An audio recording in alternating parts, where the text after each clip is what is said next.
에스라 6장하고 7장 사이에는 이 에스더 이야기가 끼어져 있어요. 그래서 우리가 이걸 보고 넘어갑시다. 시간 순으로 보면 에스더 1장 1절에 보면 이런 말씀이 있어요. 이 일은 아하수에로 왕 때에 있은 일이다. 이렇게 기록을 해요. 그러면 아하수에로 왕이 누구인지 우리가 알아야 되잖아요. 아하수에로 왕이 누군지 보고 이렇게 역사적 배경을 보고 이 책을 한번 봅시다. 우리가 학계 스가랴서를 배우면서 다리오 왕을 배웠던 기억이 나죠. 다리오 이스타페스, 세계사에서는 그렇게 말을 하죠. 그 다리오 이스타페스가 감비세스 다음에 이 페르시아라는 나라를 다스리던 왕이었는데 이 사람은 혈통으로 왕이 된 사람이 아니에요. 아버지가 왕이니까 아들이 왕 된 사람이 아니고 그 감비세스 왕 때 7 모사 중에 한 사람이었잖아요. 그러니까 능력이 정말 똑똑한 사람이어서 그 중에 한 명 뽑혀서 왕이 된 사람이에요. 그러다 보니까 이 사람이 역사의 기념비적인 일들을 많이 합니다. 정말 지혜롭고 능력 있는 사람이에요. 이미 그때 지금으로부터 이렇게 2500년 전에 중앙정보국을 만들었던 사람이에요. 정보의 중요성을 그때 이미 깨달은 사람이에요. 이 사람이. 그리고 그때 고속도로를 만든 나라예요. 그래서 그때 이 사람이 만든 고속도로가 지금도 가면 있대요. 그 흔적들이. 그러면 대단한 거죠. 한국이 경부고속도로 놓을 때 이 나라 반이 반대를 했대요. 이 작은 나라에 무슨 고속도로가 필요하냐고. 지금도 고속도로의 가치를 잘 모를 때 이 사람은 그때 고속도로를 만든 나라예요. 대단한 사람이죠. 그래서 이 사람이 다스리던 나라가 페르시아라는 나라가 얼마나 큰 나라인지 우리 한번 봅시다. 우리 페르시아 지도를 주십시오. 이게 페르시아라는 나라예요. 이게 정말 큰 나라입니다. 근데 이렇게 큰 나라가 나타난다는 것을 하나님은 예고를 했다는 거예요. 예언을 해주셨다는 거예요. 어느 날 갑자기 세계사에 문득 저절로 고레스라는 사람이 혼자서 막 뛰다니면서 만든 나라가 아니라 하나님이 구체적으로 예언을 하고 예언대로 나타난 나라라는 거예요. 제일 먼저 이 나라에 대해서 언제 예언을 했냐면 여러분 바벨론 왕 느부갓네살 기억나셔요? 우리 느부갓네살 왕이라면 뭐가 제일 먼저 떠오르죠? 꿈에 보았던 신상. 예. 그리고 완전 생트집 잡았잖아요. 풀라고 말도 안 하고 니들이 박수 한번 풀어야지 이랬던 사람 기억나죠? 그때 그 신상을 통해서 이 나라를 예언해 주셨어요. 그때 바벨론 왕 느부갓네살 왕에게 이 나라가 끝이 아니야. 이제 바벨론 뒤에 열강들이 줄을 서서 온다는 걸 이 신상을 가지고 보여주셨잖아요. 그 해석을 다니엘 선지자가 했잖아요. 그때 이게 그 바벨론 왕 느부갓네살 왕이 꿈에서 보았던 신상이에요. 이 신상을 다니엘 선지자가 해석을 하는데 이렇게 해석을 합니다. 이 머리가 금이에요. 이 금머리는 바벨론이에요. 그리고 이 몸통이 은인데 이 은이 페르시아를 예고했습니다. 그때 다니엘 선지자가 그 다니엘 2장 39절에 보면 이렇게 그 해석했어요. 왕을 뒤이어 왕보다 못한 다른 나라가 일어날 것입니다 하고 예언했어요. 그게 이 은으로 된 부분이고 그게 페르시아입니다. 그리고 이 페르시아라는 나라를 언제 또 하나님이 예언을 해주셨냐면 이 바벨론 나라의 마지막 왕 벨사살 기억나죠? 벨사살이라면 뭐가 기억나요? 그 손가락 기억들 하시네요. 이 벨사살 왕 때 다니엘 선지자에게 짐승들의 환상을 통해서 또 이제 뒤에 오는 제국들을 쭉 예언을 해주셨는데 그때 곰의 형상으로 예언을 했어요. 그때 다니엘 선지자가 사자가 그 두 날개 달린 사자를 봤는데 이거는 바벨론을 상징했죠. 그 다음에 사자 다음에 나타난 짐승이 곰이었어요. 근데 곰이 입에 뭘 물고 있죠. 세 개의 갈비뼈를 물고 있어요. 그래서 그 다니엘 7장 5절에 보면 해석이 이렇게 돼요. 다른 짐승 곧 둘째는 곰과 같은데 그것이 몸 한쪽을 들었고 그 입의 이 사이에는 새 갈빗대가 물려 있는데 그것에게 말하는 자들이 있어 이르기를 일어나서 많은 고기를 먹으라 하더라. 이렇게 말씀이 나왔어요. 이 곰이 페르시아인데 그러면 이 곰의 입에 물려 있는 세 개의 갈빗대가 뭐냐? 고레스라는 사람이 페르시아라는 나라를 만든 이후에 이 페르시아라는 나라가 정말 강대한 나라 세 개를 집어삼켜요. 어떤 나라들을 집어삼키냐면요. 리디아, 바벨론, 애굽 이런 나라들을 삼켜요. 우리가 지금까지 성경의 역사 안에서 이집트, 그러니까 애굽, 바벨론은 자주 나와서 바벨론과 애굽이 강대한 나라라는 건 알아요. 근데 저기 리디아라는 나라도 정말 강대한 나라입니다. 이 리디아에 그때 크로이소스라는 백전백승의 왕이 있었어요. 이 역사에 유명한 나라의 왕이에요. 이 왕이 전쟁을 해서 져본 적이 없어요. 일생에 단 한 번 져요. 그 사람이 고레스예요. 고레스하고 전쟁해서 졌다가 그냥 나라를 뺏겨요. 그래서 이 리디아라는 나라도 정말 강대한 나라인데 그 나라를 제일 먼저 먹고 그 다음에 바벨론, 애국을 먹어요. 예언대로 된 거예요. 세계의 갈빗대를 먹고 그 외에도 수많은 나라들을 먹어요. 그래서 이렇게 페르시아라는 나라가 거대한 나라가 만들어집니다. 그런데 처음에 이 나라를 다스릴 때 이 고레스라는 사람이 자기 외삼촌 다리오하고 공동 정치를 해요. 처음에 정치를 할 줄 몰랐으니까 너무 젊은 청년이다 보니까 그래서 세계사에서 처음에 나올 때 메데, 바사 이렇게 나와요. 공동 정치 국가니까. 근데 이 예언에 의하면 이 곰이 몸 한쪽을 들었다 이렇게 됐잖아요. 그것처럼 처음에는 자기 외삼촌 다리오 같이 공동 정치를 하다가 이 고레스의 군대가 워낙 막강하니까 다리오가 밀려나고 고레스가 혼자서 다 다스려요. 정말 곰이 몸이 한쪽을 들었다라는 예언이 이렇게 이루어졌죠.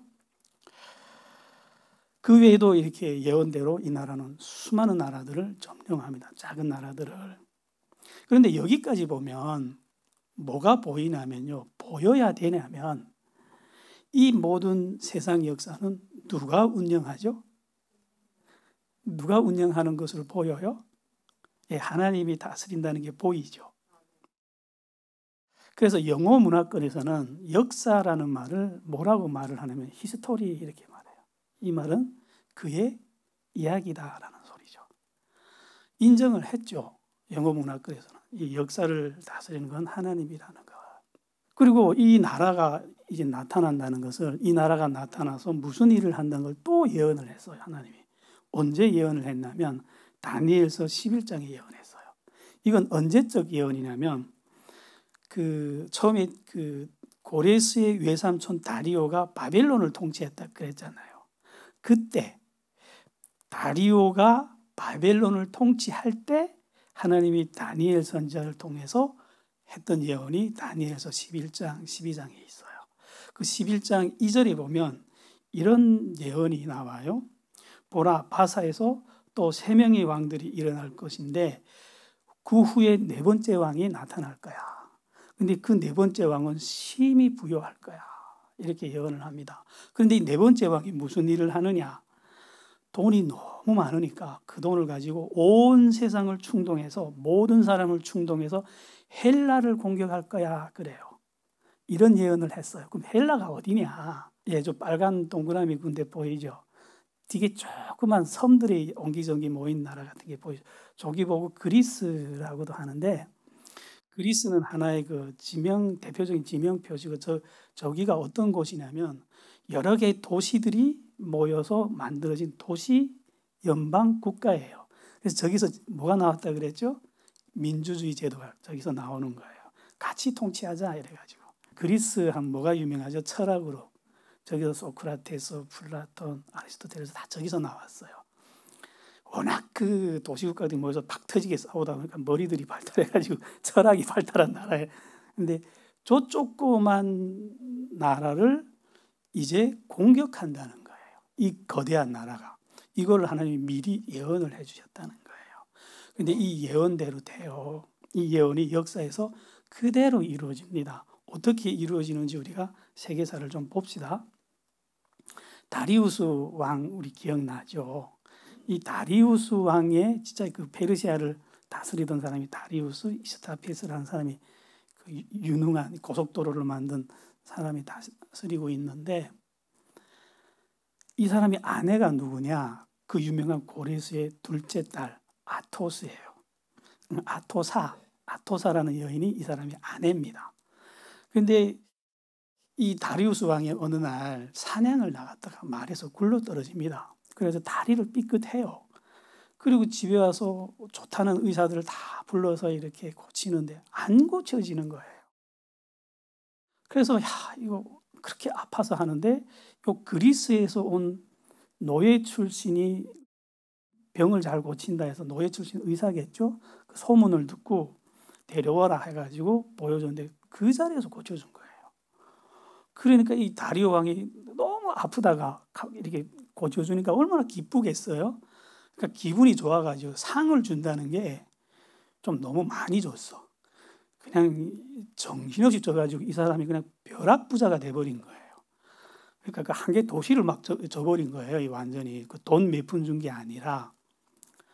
그러니까 이 사람이 너무 큰 부자가 되니까 자랑을 하고 싶은데, 옛날에 자기 고향에 가서 어릴 적에 같이 놀았던 친구들한테 봤지 나 부자 돼서 자랑하고 싶은데 신분이 노예니까 한 발자국도 못 움직이는 거예요. 그래서 이 다리오 왕에게 간청을 합니다. 나를 좀 풀어달라고. 좀 고향에 좀 한번 갔다 좀 오자고. 다리오 왕의 입장에서는 이 유능한 의사를 풀어줄 일이 있나요? 어디도 가지 마. 내 옆에 있어. 이렇게 된 거예요. 그러니까 갈 수가 없는 거예요, 이 사람이. 그러니까 이 사람이 무슨 짓을 벌이냐면 왕비 아토사에게 접근하는 거예요. 그 왕비의 몸도 치료를 하는 의사가 됐나 봐요. 그러니까 왕비를 만날 때마다 수작을 부리는데 이렇게 했어요.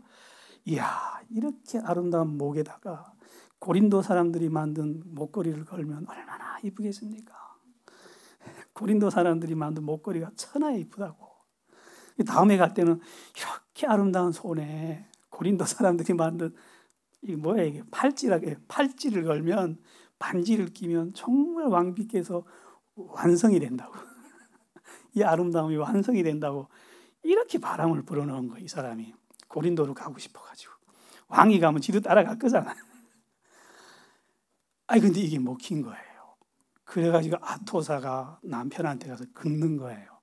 당신이 말이야 우리 아버지가 차지한 이 땅 가지고 만족할 거냐고. 땅을 더 넓혀야 되는 거 아니냐고. 왜 저 그리스를 도모하지 않냐고. 왜 저 마케도니아 쪽 한 줌 남은 땅을 차지하지 않냐고. 뭐하냐고 막 바가지 들들 볶으니까. 그래서 다리오 왕이 발끈해가지고 일어나서 전쟁을 일으킵니다. 그래서 일어난 전쟁이 역사의 그 유명한 그 다리오 왕의 스키티아 전쟁이에요. 이렇게 일어나요. 북쪽에 스키타이 족속이 이렇게 살고 있는데, 이 북쪽에 있는 그 지역을 정벌하려고 70만 대군을 일으켜요. 그리고 그래서 북쪽에 있는 그 인구가 희박하니까 우르르 휩쓸어서 나라 영토를 넓히고, 그다음에 최종 목적지는 어디 것 같아요? 그리스인 거예요. 북쪽을 이렇게 돌아서 최종적으로 그리스를 내가 집어삼킨다. 이러고 70만의 대병력을 가지고 북쪽을 스키티아 전쟁을 일으킨 거예요. 그래서 그쪽으로 침략해서 들어가니까 이 스키티아 족속들이 보니까 이거는 싸울 수 있는 군대가 아니에요. 여러분, 세계사에서 보면 페르시아의 군대가 얼마나 막강했냐면 활을 쏘는데 구름이 날아왔대요. 구름같이 우르르 날아서 3번만 날아오면요, 군대가 다 없어진대요. 우리 영하 300에서 그게 나오죠. 구름이 날아올 거라고 그러잖아요. 시꺼먼 구름, 활이 얼마나 많이 날아오는지 구름대처럼 날아오는 거예요. 어떻게 싸웁니까? 그때 그런 활은요, 지금의 미사일이에요. 상상해봐요. 미사일이 비처럼 날아온다고 생각해봐요. 어떻게 전쟁을 합니까? 그러니까 이 민족이 무슨 전략을 세우냐면요, 기발한 전략을 세워요. 우리는 숫자가 짜고 저들은 70만의 대군이야. 이게 유리해. 이렇게 된 거예요. 그래서 뛰다니면 유리하다는 거예요. 그래가지고 싸우면 지는데 뛰어다니면 왜 유리하냐? 자기네는 숫자가 작으니까 이동이 자유로운 거예요. 폴짝폴짝 잘 옮겨 다닐 수 있는데 상대는 대군이니까 한 번 움직이려면 장막 거두고 대열을 정비하고, 그리고 옛날 길은 이렇게 넓지 않은 거 다 좁잖아요. 그러니까 70만이 좁은 길이 늘어서 봐요. 몇십 리를 꿀떡 이름이 가야 되잖아요. 얼마나 느리게 가야 돼. 그리고 한 번 옮겨갈 때마다 군수물자, 얼마나 많은 군수물자가 있을 거예요. 그리고 먹는 양, 이게 한 번 옮기는 게 쉽지 않은 거예요. 그러니까 뛰다니기 시작하는 거예요. 군대가 오면 토끼처럼 펄짝 도망가는 거예요. 멀리 도망가는 것도 아니고 몇십 리 밖으로 도망가. 그럼 군대가 또 이렇게 꾸불떡 쫓아가면, 다 왔다 하면 또 펄짝 돼서 또 도망가. 아예 뛰어서 멀리 달아나 버리면 달아났구나 하고 전쟁을 멈출 텐데 눈앞에서 알짱거려. 전쟁을 멈출 수도 없고 가면 도망가고 하다가 저 먼 거리를 계속 끌려다니다가 다뉴브 강이라고 있어요. 저 빨간 선 보이죠? 저기가 다뉴브 강이라고 있는데 저 다뉴브 강을 넘어가야 되는 거예요. 저기 강이 커요. 그 강을 넘어가는데 배를 이렇게 이어가지고 배다리를 만들어서 넘어가요. 그리고 넘어갈 때 다시 넘어와야 되잖아요. 전쟁이 끝나면. 그래서 이 배다리를 해체하지 마라. 그러면서 이 백군들에게 뭘 주냐면 막대기에다가 새끼를, 노끈을 60번 감아서 주는 거예요. 하룻밤에 잘 때마다 하나씩 푸는 거예요. 이거. 그래서 이게 다 풀리기 전에 우리가 온다 하고 그 양쪽에서 하나씩 나눠 가지는 거예요.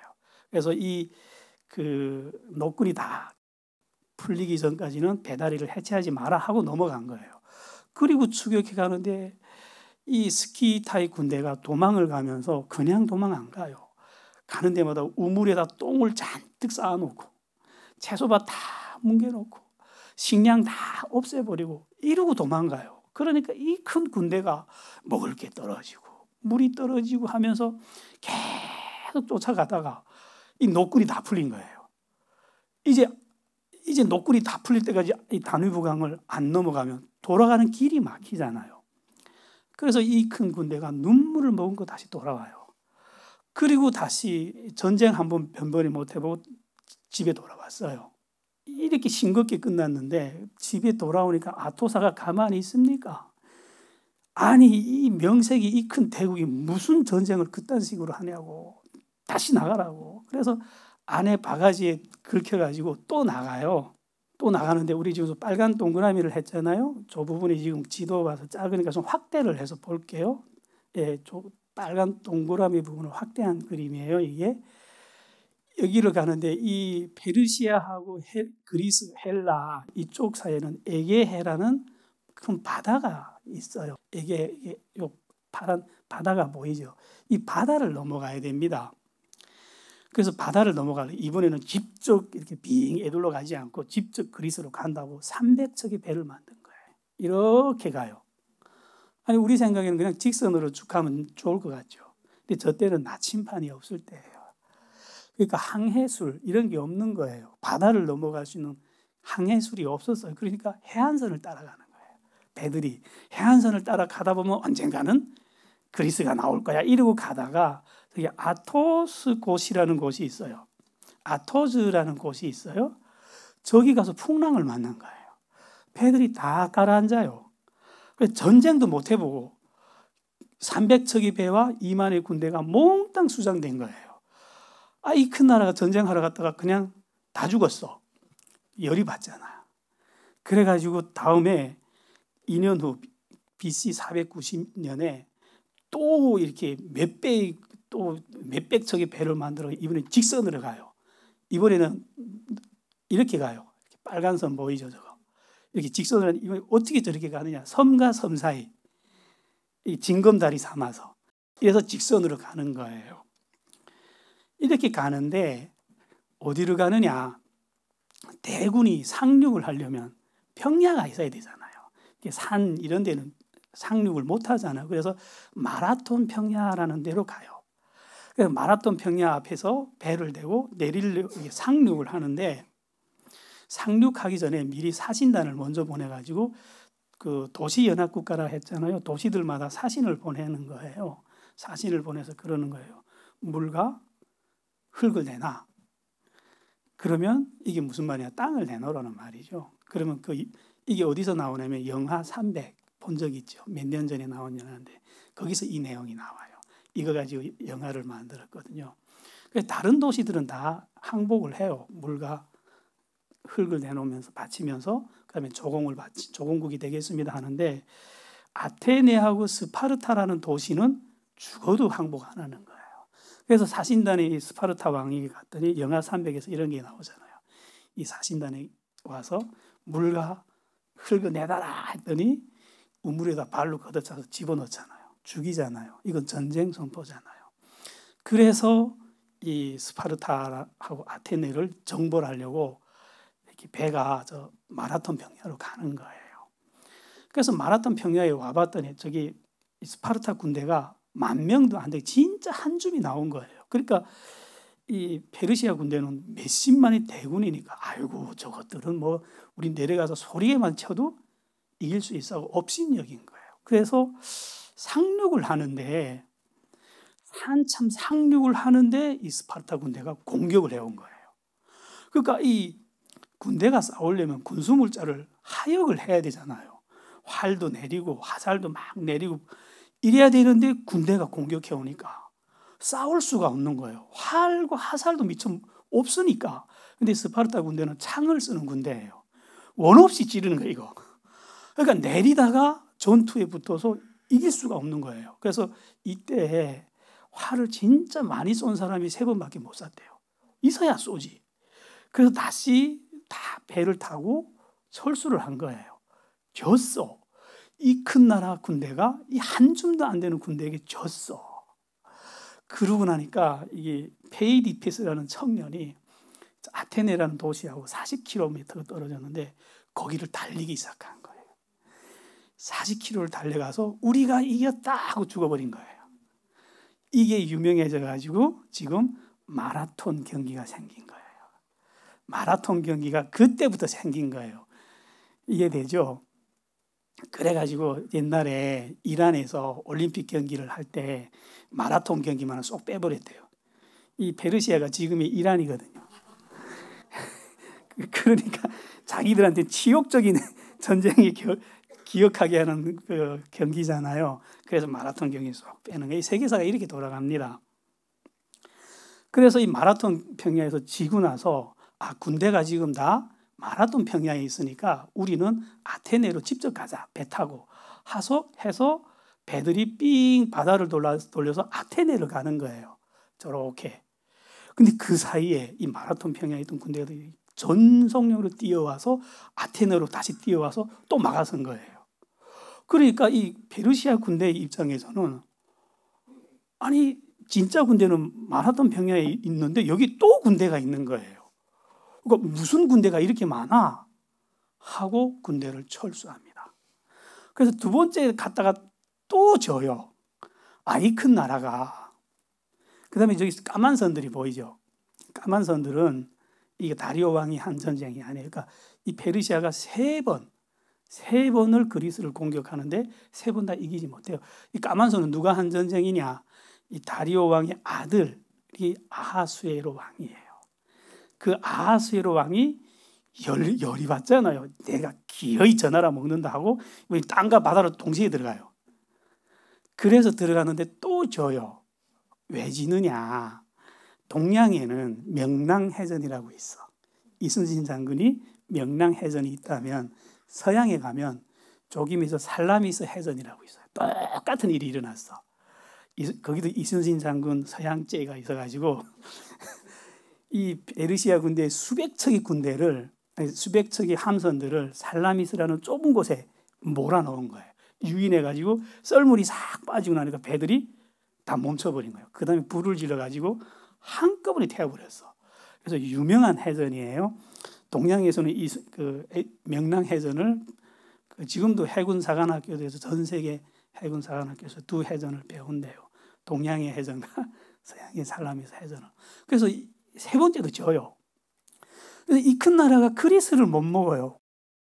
그러니까 항소가 깨구리를 못 잡아 먹는다고. 왜 이렇게 이 큰 나라가 이 작은 나라를 못 먹냐 궁금하죠. 왜 못 먹을까요? 세계사에서는 이걸 이렇게 해석을 해요. 스파르타쿠스. 얼마나 용사들의 나라입니까? 그 영하 300에 보면 벌거벗고 나와서도 막 수백, 일당백으로 막 이러잖아요. 그게 아니고 하나님이 다니엘 선지자를 통해서 미리 예언을 한 게 있어요. 페르시아 다음에 또 제국이 나타나는데 페르시아 다음 제국은 이 헬라거든요.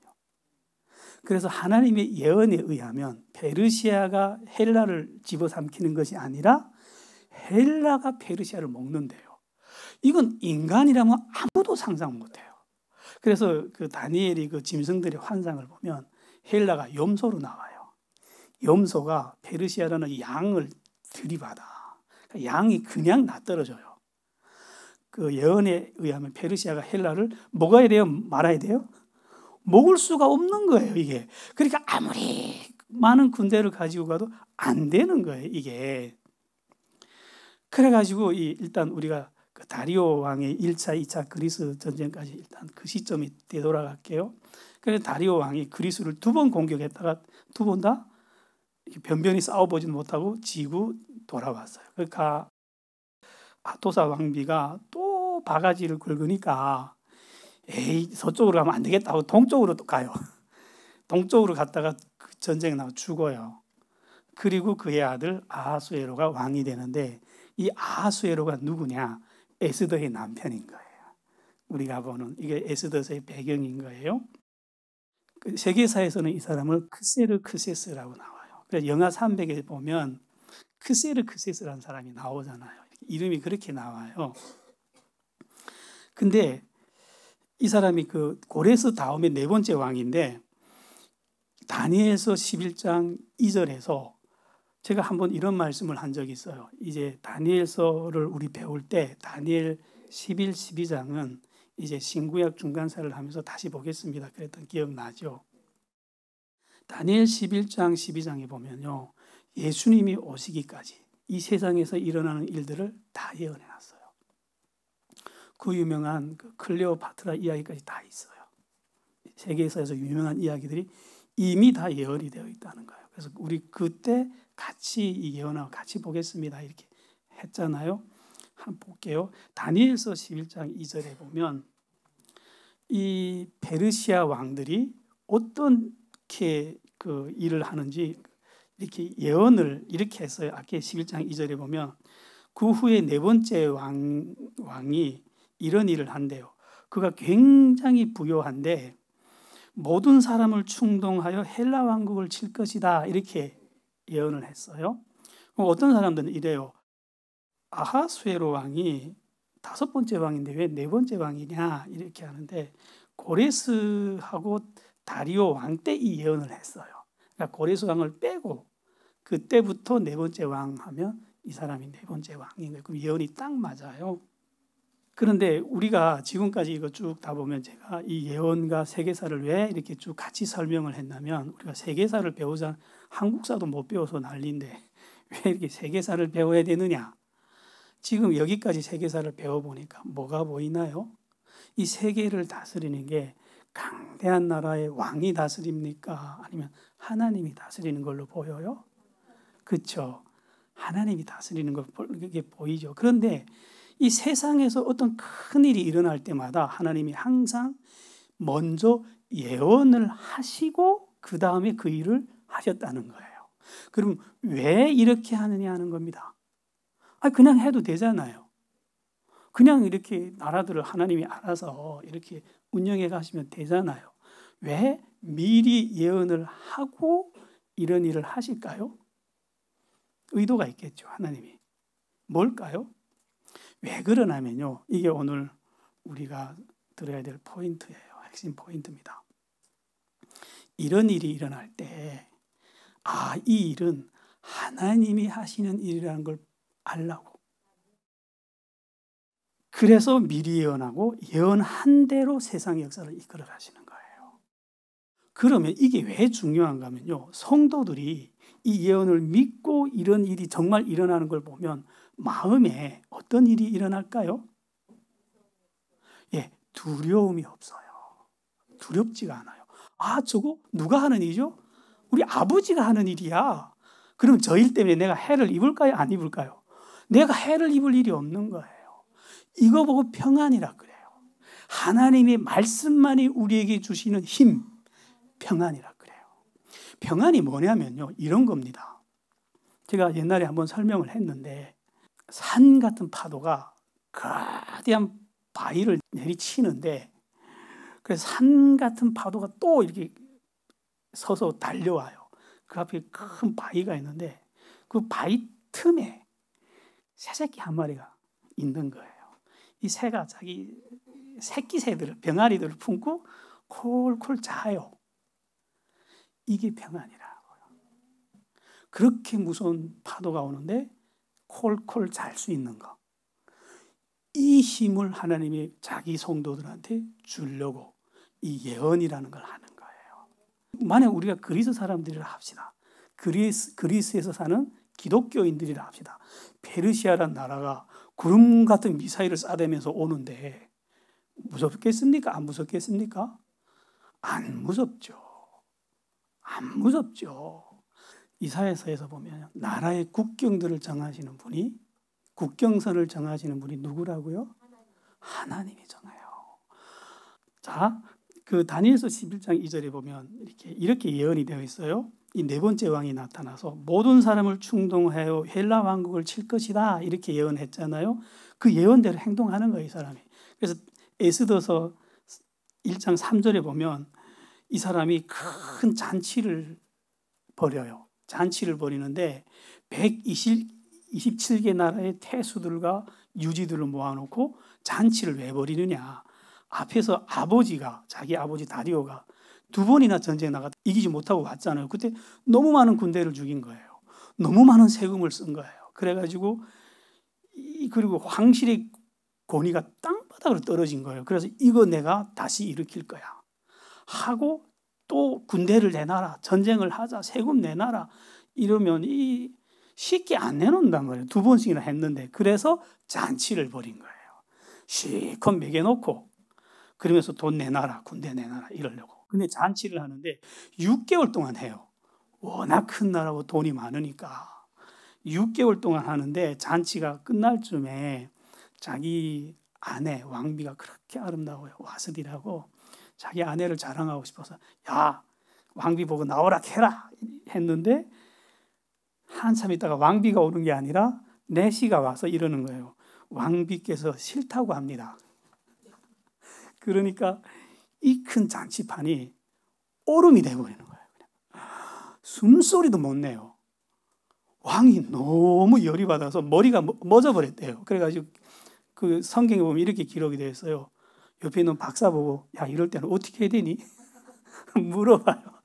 너 부들부들 떨다가 어떻게 했으면 좋을지 몰라가지고. 그러니까 옆에 사람들이 그래요. 야, 온 나라가 다 봤습니다. 아내가 남편을 무시하는 거. 왕께서 참으시면 온 나라가 다 뒤집어집니다. 그래가지고 왕이 조서를 내려서 도장을 찍어서 다시는 여자들이 남편을 멸시 못하게 본때를 보여주십시오 해서 왕이 그 자리에 도장을 찍어버린 거예요. 그래서 와스디가 왕비가 하루아침에 해임돼요. 그럼 2장 넘어갈게요. 그 후에 기록에 의하면 왕이 이렇게 자기가 조서를 내서 왕비를 해임한 걸 늘 생각하거늘 이렇게 기록을 했는데 이게 우리 성경에는 좀 점잖게 기록되는데 그 요세푸스에 보면 그렇게 후회를 했대요. 사람이 술 기운에 그 아름다운 여인을 팽개쳤으니 남자들이 후회하잖아요. 그러니까 밑에 사람들이 그러는 거예요. 아이고 왕이여, 이 나라에 아름다운 여자 많습니다. 우리 한번 골라봅시다 해서 이 나라에서 아름답던 여자들 다 올라왔어요. 그래가지고 한 몇 달 봐야 돼. 길게 한 줄을 세워놓고. 그런데 그 모르드게라는 사람한테, 유대인이에요. 에스더라는 아이가 있었어. 딸이 아니에요. 삼촌의 부부가 죽으면서 부모가 없으니까 자기가 데려다 키웠어요. 조카죠. 그러면. 근데 이 에스더라는 애가, 에스더라는 말이 우리말로 번역하면 별이라는 뜻이에요. 이름 그대로 너무 이뻐. 왜 이쁘냐면요, 당시 이방 문화에는 정조 개념이 없었는데 유대인들은 이 정조를, 유대인 여인들은 목숨처럼 지킨단 말이에요. 그래서 애가 티 없이 순결하게 컸어. 거기다가 하나님의 은혜를 받고 나니까 이 하나님의 은혜 받은 여자들이 그 설명할 수 없는 아름다움이 나타나잖아요. 아무튼 그래요. 그러니까 왕이 보다가 뒤에 여자들 몇 달치 있는데 다 집에 가, 이런 거예요. 에스더를 보자마자. 그래가지고 에스더를 본 다음에 뭐라 했냐면, 누가 데려왔어 이거. 그래가지고 제가 데려왔는데 상금을 주는데 엄청나게 주고, 그날은 잔치를 차리고 온 나라에 그 달은 세금을 안 걷었대요. 왕의 기쁨이 보이죠. 그래서 이 에스더가 왕비가 됩니다. 그 다음 모르드게는 어떻게 됐느냐. 이제 왕비의 친인척이잖아요. 황족이 됐잖아요. 그러니까 그 대궐 문에 앉았다, 우리 성경 이렇게 기록했는데 이게 그냥 문지기가 아니에요.